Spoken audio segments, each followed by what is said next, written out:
غور کرتا ہوں یہ جملے بھی وہاں توہین ہوتے ہیں، محبوب ہو اور وہاں انسان سوچ سمجھ کی بات کرے، وہاں انسان بابا بلے شاہ صاحب نے کہا عقل آخ دی چگے نو سام کے رکھ، عشق آخ دے بال کے سیکنا چاہیے ہے، کہا جا کے کہنا میں آؤں گا، سب کی زکات لے آئے، در رسول پہ آئے، حضور نے فرمایا پہلے سالبہ کی بات بتاؤ، پتہ تھا نا پہلے سال، حضور اس نے کہا تھا میں آؤں گا، حضرت ابو ہریرہ کہتے ہیں نبی پاک نے ٹھنڈی آہ بھری، آہ ٹھنڈی، فرمایا ہلاک ہو گیا، اس کو کہا تھا نہ اس چکر میں پڑ، ہلاک ہو گیا، ہلاک۔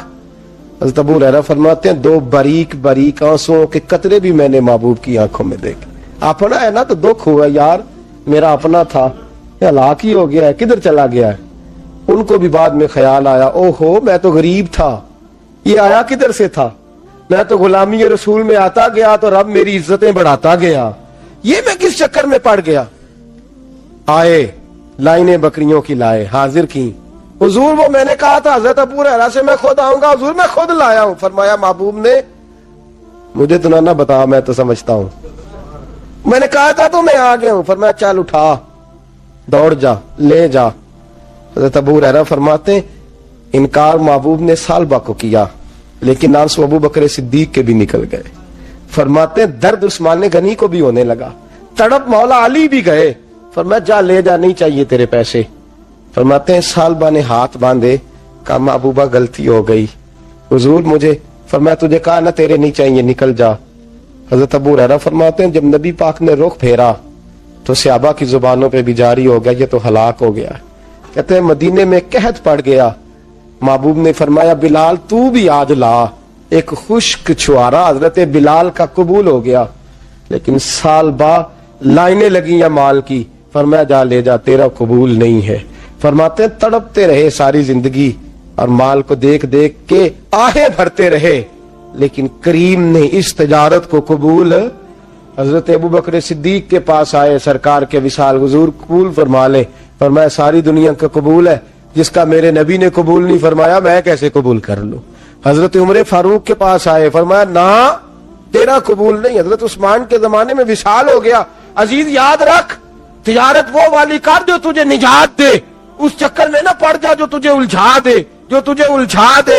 قرآن مجید کی آیت آئی اقترب للناس حسابہم وہم فی غفلۃ موردون، لوگوں کا حساب قریب آ گیا ہے اور وہ ابھی بھی غفلت میں پڑے ہیں، ابھی بھی 2 کے 4 اور 4 کے 10 کر رہے ہیں، حساب کا وقت قریب آ گیا۔ حضرت انس آئے مسجد سے، ایک صحابی مکان بنا رہے تھے، جھونپڑی تعمیر کر رہے تھے۔ حضرت انس کو پریشان دیکھا، کہنے لگے انس خیر تو ہے، کوئی نئی آیت تو نہیں آئی؟ تو جناب انس کہنے لگے آیت تو آ گئی ہے، رب نے کہہ دیا کہ حساب قریب آ گیا، تیاری کر لو۔ جھونپڑی بنا رہے ہیں، محل نہیں، جھونپڑی بنا رہے تھے، ابھی دیوار کچی مکمل نہیں ہوئی تھی، ہاتھ جھاڑ دیے صحابی نے، ادھر رخ پھیرا تو حضرت انس کہنے لگے کہاں جا رہے ہو؟ کہنے لگے بھئی میں حساب نہیں دے سکتا، میں مصطفیٰ کے پاس جا رہا ہوں، میں نے نہیں دیوار بنانی، بس بھئی میری اس دور سے بس میں کوئی نہیں حساب دے سکتا، میں کمزور ہوں۔ میرے رسول کائنات صلی اللہ تعالی علیہ وسلم نے میرے دوستو تجارت کرو لیکن اس کو عبادت سمجھ کے کرو۔ اگر تمہیں چوک وہاں دکان پہ بیٹھے خدا بھول جاتا ہے اور سودا کرتے وقت رب رسول کی باتیں تمہیں بھول جاتی ہیں تو پھر تو تم وانتم موردون میں ہو، پھر تو تم غافل ہو۔ حضرت بشر حافی رحمت اللہ علیہ سے سارا زمانہ پیار کرتا تھا۔ بغداد کا ایک تاجر کہتا ہے مجھے نہیں بابا اچھا لگتا تھا، ہمارا اپنا ذہن ہے نا، ہم کہتے ہیں میں نے جدھر ساری دنیا جا رہی ہے وہاں نہیں جانا، کہتے ہیں کہ وہ بابا مجھے نہیں اچھا لگتا تھا، حالانکہ سارا بغداد عزت کرتا۔ کیوں نہیں اچھا لگتا تھا؟ کہتے ہیں اس لیے کہ بابا نہ صرف فرض مسجد میں پڑھتا تھا، باقی نماز گھر جا کے، تو میں کہتا تھا اتنا ولی ہے تو باقی بھی مسجد میں پڑھے۔ کہتے ایک دن میں نے کہا جسوسی کرنی ہے اس کی، جو کہ اسلام نے منع ہے۔ کہتے حضرت بشر حافی رحمت اللہ علیہ نے جمعے کے فرض پڑھے، فرض پڑھ کے نکل گئے دوڑ کے۔ فرماتے میں پیچھے ہو گیا، میں نے کہا آج میں نے سنتیں چھوڑ دی ہیں پر اس کا پتہ کرنا ہے، سنت نفل بعد میں پڑھوں گا۔ کہتے ہیں حضرت بشر حافی جلدی سے نا کہ کباب والی دکان پہ گئے، وہاں سے کباب خریدے، اور میں نے کہا بوڑھے کی عمر دیکھو اور اس کے ذائقے دیکھو، اس عمر میں بھی کباب کھائے گا، اوئے ہوئے مولوی کو روٹی نے ستایا تھا، اس لیے سنت اور نفل چھوڑ آیا ہے۔ کہتے ہیں تھوڑا سا وہ آگے بڑھے تو نان بھائی کی دکان سے نا نان خریدے. میں نے کہا دیکھو یار, دیکھو اس کے ذائقے, گرم نان کھائے گا. بہت سارے لوگ بغداد میں رات کی روٹی کھاتے ہیں پر یہ گرم کھاتا ہے. کہتے ہیں حضرت وہ نان اور کباب لے کے نا جنگل کی طرف مڑے تو میرے دل میں خیال آیا, یار بڑا ہی اس آدمی کا عجیب ذہن ہے, یہ اب سبزے پہ بیٹھ کے یہاں موج کرے گا, کھائے پیے گا, اور سنت نفل چھوڑ دی, اللہ ہزاروں مرید ہے. کہتے ہیں حضرت جنگل میں داخل ہوئے, تھوڑا سا سفر کیا تو کچی آبادی آ گئی. کچی آبادی, ایک کچے مکان کی ٹوٹا ہوا دروازہ, باہر سے کنڈی لگی. بغداد کے ننگے پاؤں چلنے والے ہزاروں مریدوں کے اس پیر نے کنڈی کھولی, اندر گئے. ایک فالج زدہ بابا جی بیٹھے.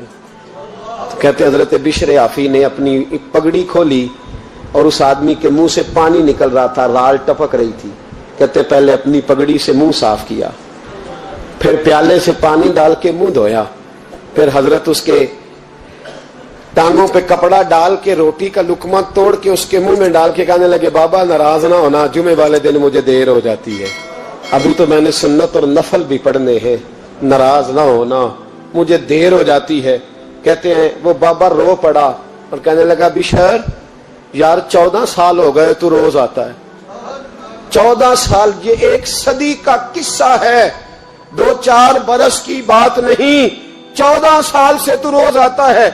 میں پتہ نہیں کب تک لاش بنے پڑا رہوں گا, تو کب تک آئے گا؟ حضرت بشر آفی نے بابے کے یہاں سے پوچھ کے کہا بابا فکر نہ کر, آج کے بعد یہ جملہ نہ کہنا کہ تو میرے لیے بوجھ ہے.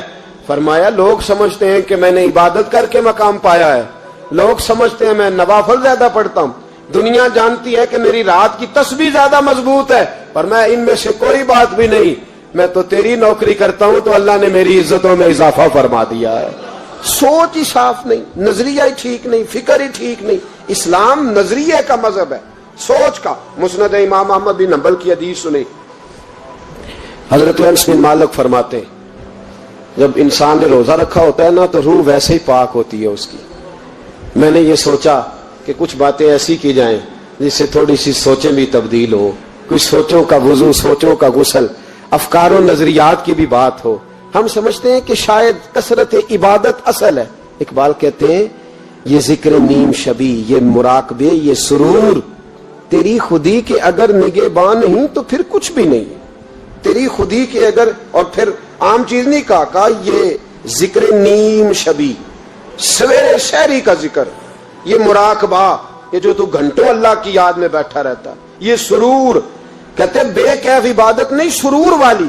یہ ذکر نیم شبی, یہ مراقبے, یہ سرور, تیری خودی کے اگر نگہبان نہیں, اگر تیرے نظریے کو نہیں بدل سکے, تیری سوچ نہیں بدل سکے, تیرا ایمان مضبوط نہیں کر سکے, تیری خودی کے اگر نگہبان نہیں تو پھر کچھ بھی نہیں.